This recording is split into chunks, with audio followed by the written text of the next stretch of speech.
Halo semuanya. Selamat datang di channel saya Lulus CPNS. PPPK. Channel ini menyediakan contoh soal TKP, TWK, TIU, SKB, manajerial, sosial kultural dan soal-soal lainnya yang dapat membantu teman-teman dalam latihan menjawab contoh soal. Jika channel ini bermanfaat, jangan lupa subscribe dan bunyikan notifikasinya agar mendapatkan info terbaru mengenai soal-soal yang teman-teman butuhkan. Jangan lupa juga like dan share agar admin makin semangat dalam membuat contoh soal yang lain.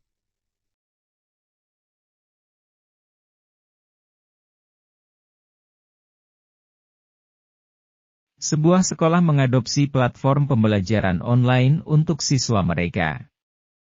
Namun, platform tersebut sering mengalami gangguan teknis yang mengganggu pembelajaran siswa. Apa yang dapat dilakukan oleh sekolah dalam pengendalian teknologi pembelajaran?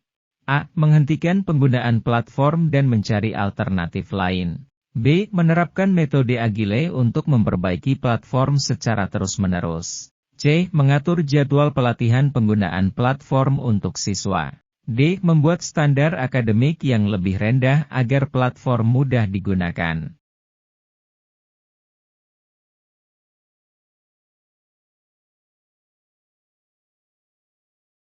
Jawaban yang tepat adalah B. Menerapkan metode Agile untuk memperbaiki platform secara terus-menerus. Dalam kasus ini, sekolah dapat menerapkan metode Agile untuk terus memperbaiki platform pembelajaran online mereka. Metode Agile memungkinkan tim pengembang untuk melakukan perbaikan secara cepat berdasarkan umpan balik dari pengguna.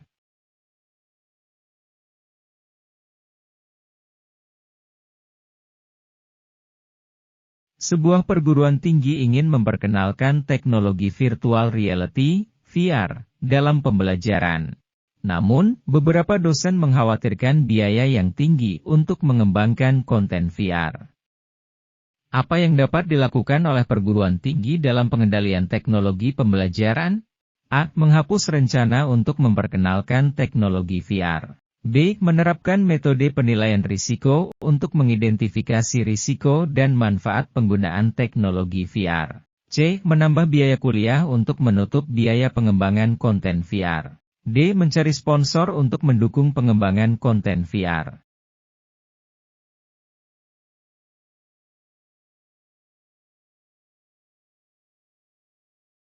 Jawaban yang tepat adalah B. Menerapkan metode penilaian risiko untuk mengidentifikasi risiko dan manfaat penggunaan teknologi VR. Dalam kasus ini, perguruan tinggi dapat menerapkan metode penilaian risiko untuk mengidentifikasi risiko dan manfaat penggunaan teknologi VR dalam pembelajaran. Dengan cara ini, perguruan tinggi dapat membuat keputusan yang tepat mengenai pengembangan konten VR tanpa mengabaikan faktor biaya.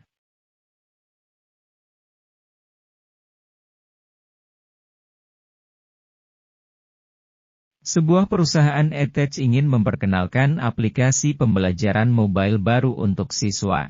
Namun, aplikasi tersebut memiliki masalah keamanan data pribadi siswa. Apa yang dapat dilakukan oleh perusahaan dalam pengendalian teknologi pembelajaran? A. Meluncurkan aplikasi pembelajaran mobile tanpa memperhatikan masalah keamanan data pribadi siswa. B. Mengabaikan masalah keamanan data pribadi siswa dan fokus pada fungsionalitas aplikasi. C. Membuat pernyataan privasi yang jelas untuk melindungi data pribadi siswa. D. Menghapus fitur yang memerlukan data pribadi siswa.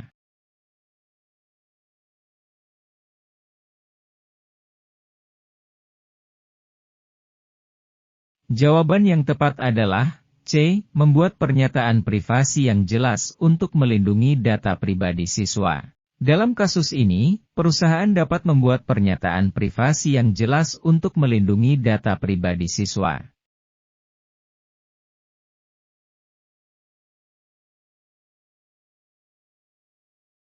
Sebuah sekolah ingin mengembangkan platform pembelajaran online yang baru.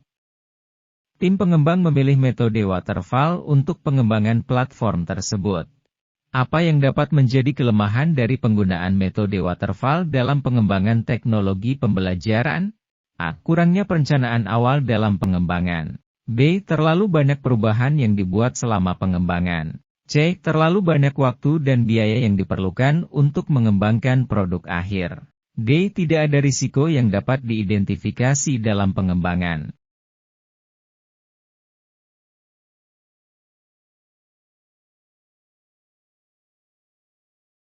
Jawaban yang tepat adalah C. Terlalu banyak waktu dan biaya yang diperlukan untuk mengembangkan produk akhir.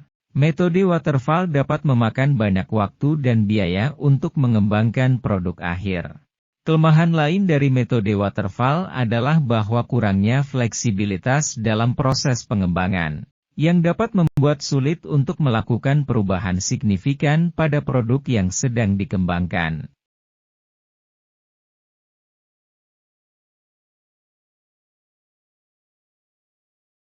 Sebuah perguruan tinggi ingin memperkenalkan program pembelajaran jarak jauh baru menggunakan platform video conferencing. Tim pengembang memilih metode Scrum untuk mengembangkan program tersebut. Apa keuntungan utama dari menggunakan metode Scrum dalam pengembangan teknologi pembelajaran? A. Memungkinkan tim pengembang untuk bekerja dengan cara yang lebih fleksibel. B. Meningkatkan efisiensi dalam proses pengembangan. C. Meminimalkan risiko dalam pengembangan produk akhir. D. Meningkatkan kualitas produk akhir.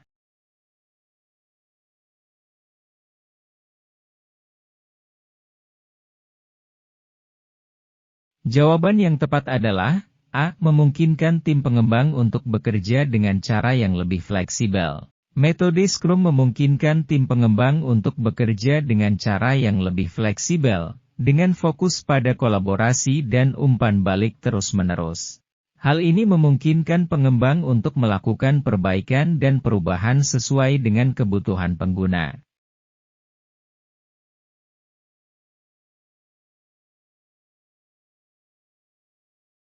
Sebuah perusahaan edtech ingin mengembangkan aplikasi pembelajaran mobile baru untuk siswa. Tim pengembang memilih metode Rapid Application Development, RAD, untuk pengembangan aplikasi tersebut. Apa keuntungan utama dari menggunakan metode RAD dalam pengembangan teknologi pembelajaran? A. Memungkinkan pengembang untuk membangun prototipe dengan cepat. B. Meminimalkan risiko dalam pengembangan produk akhir. C. Memperbaiki kualitas produk akhir. D. Meningkatkan efisiensi dalam proses pengembangan.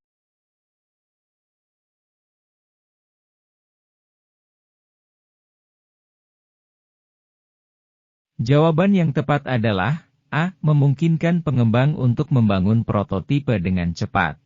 Metode RAD memungkinkan pengembang untuk membangun prototipe dengan cepat dan iterasi cepat berdasarkan umpan balik dari pengguna. Dengan cara ini, pengembang dapat menguji ide dan fungsionalitas secara cepat dan efisien.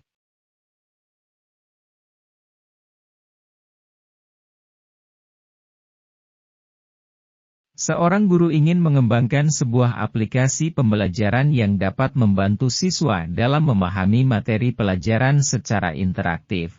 Sebelum melakukan pengembangan, guru tersebut melakukan analisis kebutuhan dan karakteristik siswa. Analisis apa yang dilakukan oleh guru tersebut? A. Analisis kurikulum. B. Analisis kebutuhan pembelajaran. C. Analisis pasar. D. Analisis teknologi.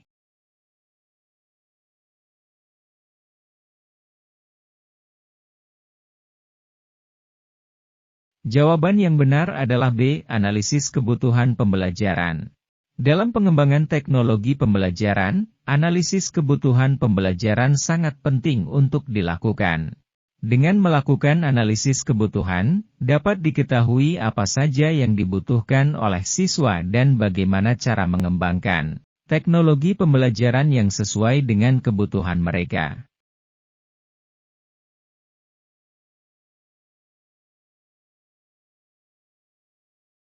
Seorang pengembang teknologi pembelajaran ingin mengetahui seberapa efektif aplikasi yang telah dibuat. Untuk itu, pengembang tersebut melakukan evaluasi pada aplikasi tersebut. Metode evaluasi apa yang dapat dilakukan oleh pengembang tersebut? A. Analisis SWOT. B. Wawancara. C. Observasi. D. User Acceptance Testing, UAT.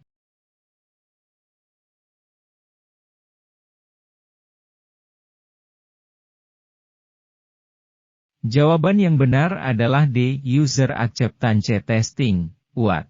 UAT adalah salah satu metode evaluasi yang dilakukan oleh pengembang untuk mengetahui seberapa efektif aplikasi yang telah dibuat dan seberapa besar tingkat kepuasan pengguna terhadap aplikasi tersebut.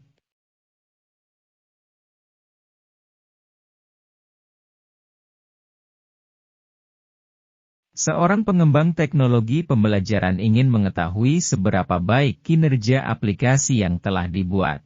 Pengembang tersebut melakukan analisis kinerja dengan mengukur berapa lama waktu yang dibutuhkan oleh aplikasi untuk melakukan tugas tertentu.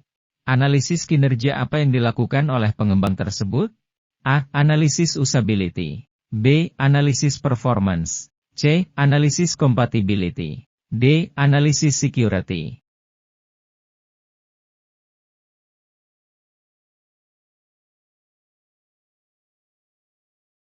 Jawaban yang benar adalah B. Analisis performance. Analisis performance adalah salah satu metode analisis yang dilakukan untuk mengetahui seberapa baik kinerja aplikasi yang telah dibuat. Dalam melakukan analisis performance, pengembang akan mengukur berapa lama waktu yang dibutuhkan oleh aplikasi untuk melakukan tugas tertentu dan seberapa cepat aplikasi dapat merespon tindakan pengguna.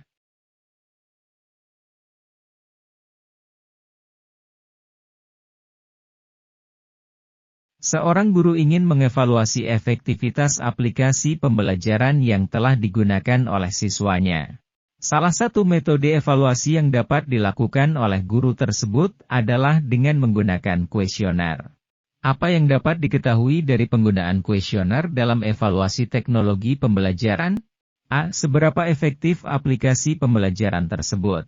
B. Seberapa cepat respon pengguna dalam menggunakan aplikasi? C. Seberapa banyak fitur aplikasi yang digunakan oleh pengguna? D. Seberapa aman aplikasi pembelajaran tersebut?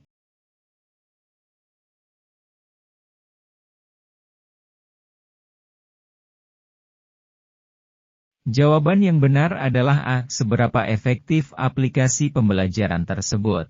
Kuesioner adalah salah satu metode evaluasi yang dapat digunakan untuk mengevaluasi efektivitas aplikasi pembelajaran yang telah digunakan oleh siswa. Dengan menggunakan kuesioner, guru dapat mengetahui seberapa efektif aplikasi pembelajaran tersebut dalam membantu siswa memahami materi pelajaran.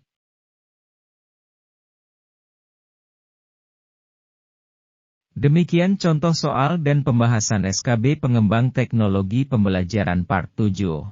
Semoga contoh soal ini dapat membantu teman-teman dalam menjawab soal ujian CPNS maupun PPPK. Jika konten ini bermanfaat, jangan lupa subscribe dan bunyikan notifikasinya. Jangan lupa juga like dan komen agar makin semangat upload contoh soal lainnya.